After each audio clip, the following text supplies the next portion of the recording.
Greetings, YouTube. Today I'm going to review a role-playing book, Shard, the Basic Compendium, a book of Dardunah, World of the False Dawn. Now, first up, I'm going to tell you this is a nice-looking book.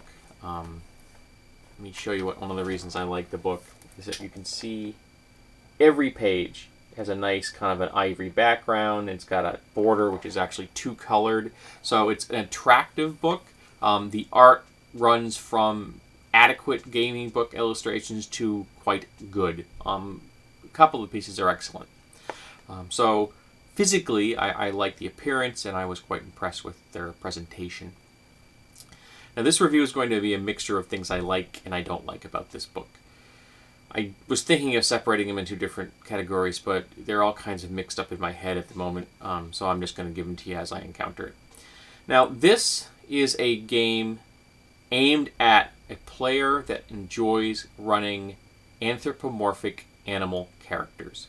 Every single character in this game, everyone, is based on a humanoid animal. So if you don't like that kind of a character, don't play this game.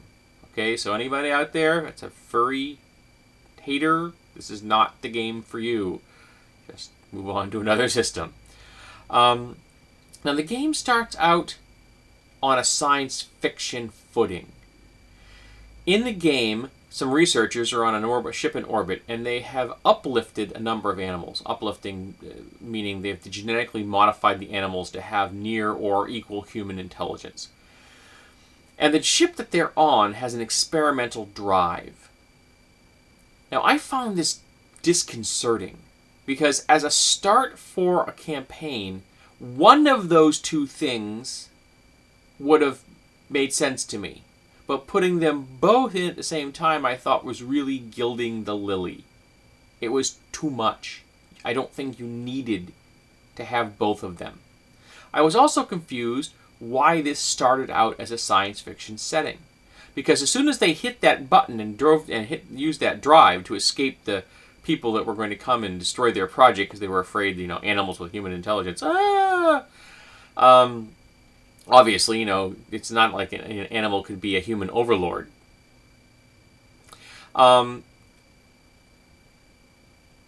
They went to a new dimension where the laws of physics were completely different, and the game becomes a fantasy setting with magic and wushu-style martial arts.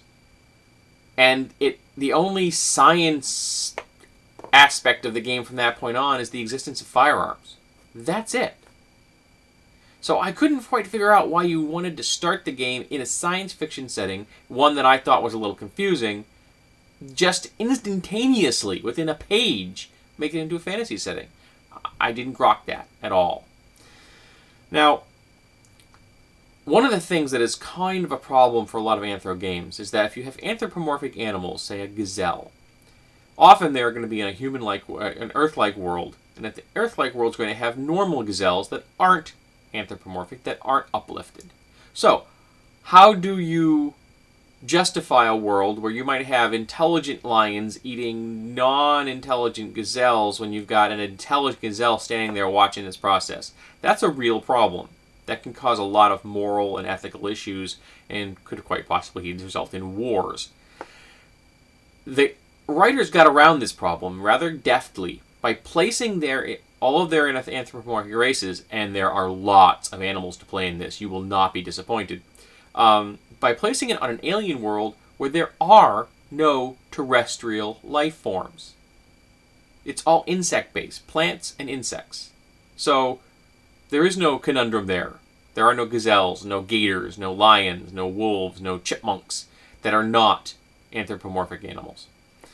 Now, the anthropomorphic style that they've presented to here is taken from the Near, Middle, and Far East. This whole game is based on the Near, Middle, and Far East. So, Arabic myths, India, China, Japan, Korea, those are the themes in this book.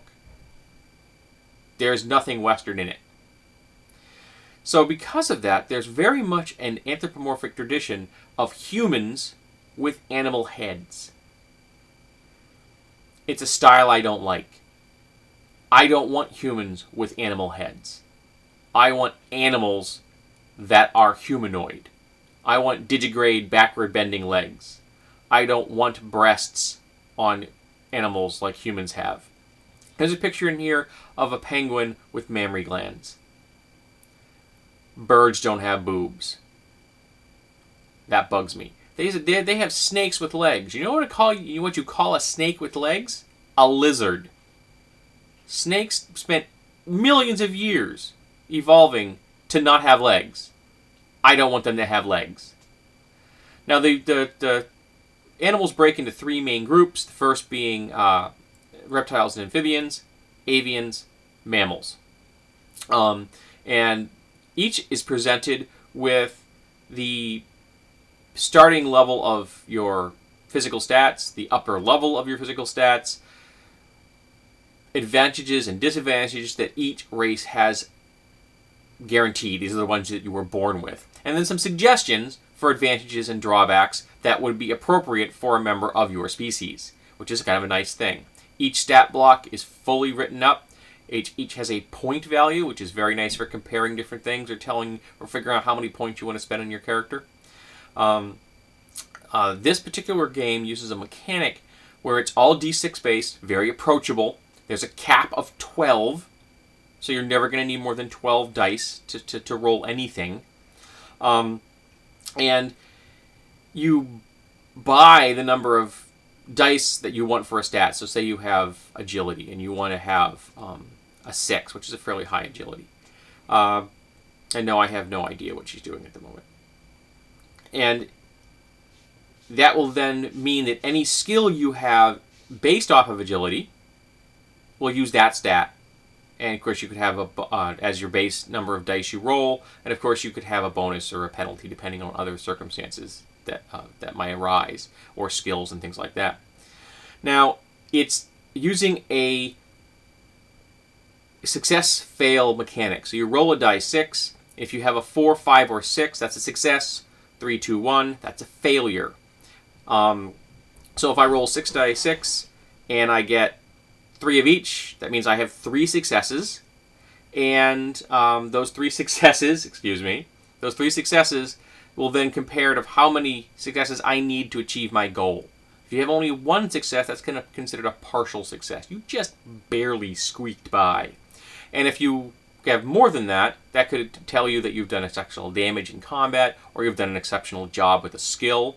And some of these things are going to have targets. You may need 3 successes to meet a difficulty challenge, or you may need 10 to meet a difficulty challenge. And there's a way of getting higher level successes, and that is if you roll a die 6, and this is an optional rule, if you roll a die 6, that counts as a success. Obviously, it's a 4, 5, or 6. Then you get to roll that die again, and if you get another 6, you get to roll it again. So it's an open-ended, exploding dice mechanic. And in the other end is that if you roll an optional roll, if you roll a 1, that's a failure, and you're now subtracting successes from your positives, so that could be a bad thing. And that's the mechanic used throughout this system. And I think it's really well presented. I think it's an elegant mechanic system. If you like die 6s, if you like the whole dice pool concept, I think this is a good job. Since they cap it at 12, you're never going to need more than 12 dice, which is good. I think is that two sets of Yahtzee dice? I can't remember how many Yahtzee dice there are in a set. I've got way more than 12 six-sided dice in my collection. Because this is the near, middle, and eastern world, there is a couple of elements that really play a major part in this. One is the martial arts and combat, which is very ritualistic. They even have a skill which is called dual dancing, which is when you present yourself in combat, before the combat, you do a dual dance. And you basically are trying to psych out your opponent. And if you succeed at it, you can actually end the combat right there by showing him or her that you have so much skill that they're getting involved in this fight is going to make them die. So you can end it without dishonor right there on the spot. But if you still make a really good roll and better than your opponent, you actually give yourself an advantage in combat. You have psyched out your opponent with that Dueling Dance, a mechanic I really like. And of course, you could have very fluid feline style or avian style dueling dances, or I could see like a gorilla or a rhino having a very haka based, boom, boom, very rhythmic, ground pounding kind of a dueling dance, which I think would be very appropriate. It also means that there's a caste system in here, and this is an extremely idealistic caste system because it's a caste system where everybody plays along and does their role the way they're supposed to. The holy caste, the high caste, the trade caste, the low caste, and of course the outcasts. And nobody was. All the good people don't violate these things, not like in the real world where even the good folks in a caste system abuse those below them. That doesn't happen in this game. It's a very idealistic system. There are gods, and the gods are the first of the anthropomorphic races to be really present here in the world. The two main gods are kind of... I guess when I say avatars of the two researchers that brought them to this world. So, that's a thing that is kind of interesting. And they call them devas. D-E-V-A-H. So lots of words in this are based on Indian language structures and some Asian language structures in particular, but lots of India stuff, man. So if you were not comfortable with Indian words, you're going to might have a hard time with some of the pronunciations and spellings in this. It wasn't easy for me, but I have enough familiarity with some of these that I was able to figure out how to say most of them on my own, but they do also provide you a very handy pronunciation guide for every word. So I was just lucky and I could figure out a lot of them on my own, which kind of made me feel I had a certain sense of confidence and control of what I was reading. The combat system was very interesting. You roll each round to figure out how many actions you can take in a round. So it's going to be a minimum of 2, but depending on kind of how many action dice you have based on your different characteristics, statistics and such, you could have a lot of different actions in a round. Very dynamic. However, attacks and defenses count as individual actions, as do moving beyond a half move. So you want to move a half move, free charge. You want to move another half move, that's going to take one of those actions away. You want to make an attack, that's an action. Now you do get defensive reactions for free, so that's cool. But if you want to defend yourself actively, that's an action. Armor subtracts from the number of successes of your opponent, so that you get 6 successes against you, and you're in trouble if you get 6 successes against you. And your armor takes away 3, you now only have 3 successes against you. They use a stun lethal combat damage method, so someone can have a whole lot of stun damage and only a little bit of lethal damage, or a whole lot of lethal damage and only a little bit of stun damage. And there are different mechanics for healing both of them. There's also, of course, magic in the system. Now, the magic system is 4 different archetypes. Healing, seeing, going to the dreamlands to, being a seer.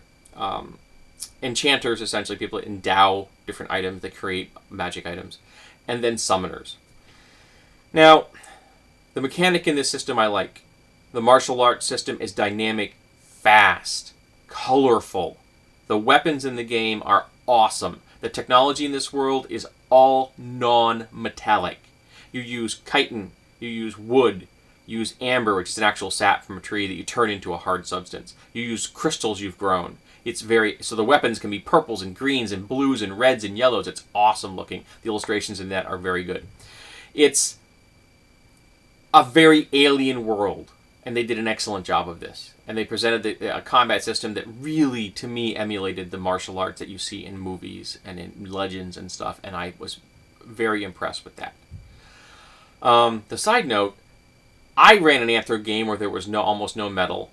World Tree is an anthropomorphic game where there's no metal. Shard is an anthro game where there is no metal. What is it about anthro games that don't like metal?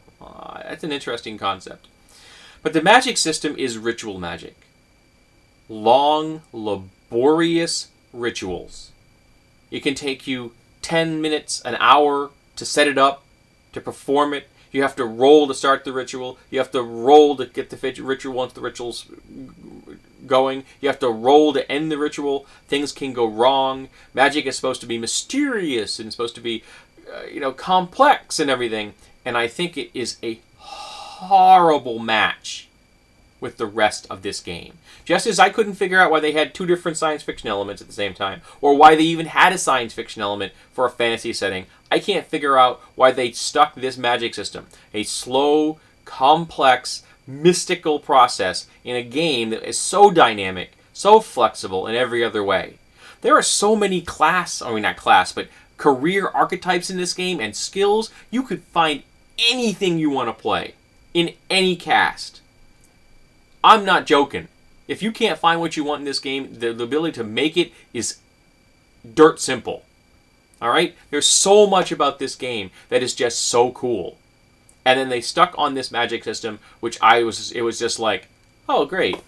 Slow, boring, complex magic that involves a lot of interaction between the GM and the spellcaster, while the rest of the players sit there and go. It's net running in a fantasy setting. And I don't like net running for that reason, because it's long, boring for everyone that isn't involved in the net running. And I see this magic system, and I will never play a spellcaster in this system. And I'm praying that the only spellcasters in the system, in the game I would be playing in, would be NPCs, and we could just wave it off. The healer does his ritual. So-and-so is healed. Cool, let's keep going! Because this is going to just destroy story arcs in my book. I'm reading this and I'm like, why did they do this? So much of this game is so cool.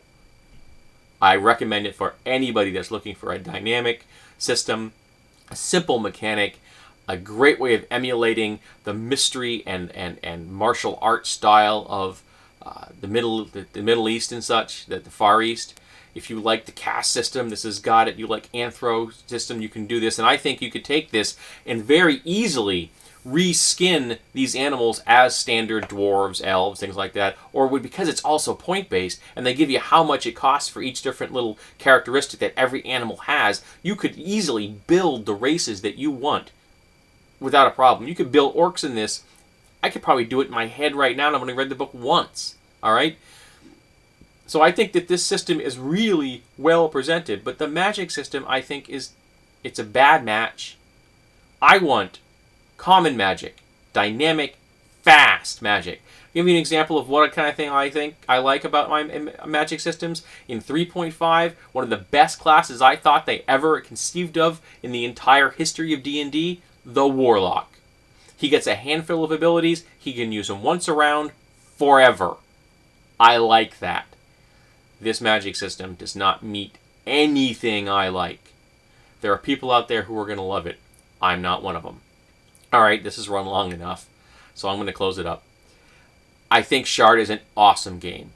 It presents so much good stuff that if you could find a better way of emulating the magic, I think you have a solid winner. And even if you can't, I still think there's enough in here that you could run non-magical games without any difficulty. So I recommend it. I think people should go out and get a copy and give it a read. I think it's worth your time. The mechanic alone, I think, is well done. So go forth. Read Shard. I don't think you're going to be disappointed. And hopefully, not as disappointed as I was about the few things that I didn't like.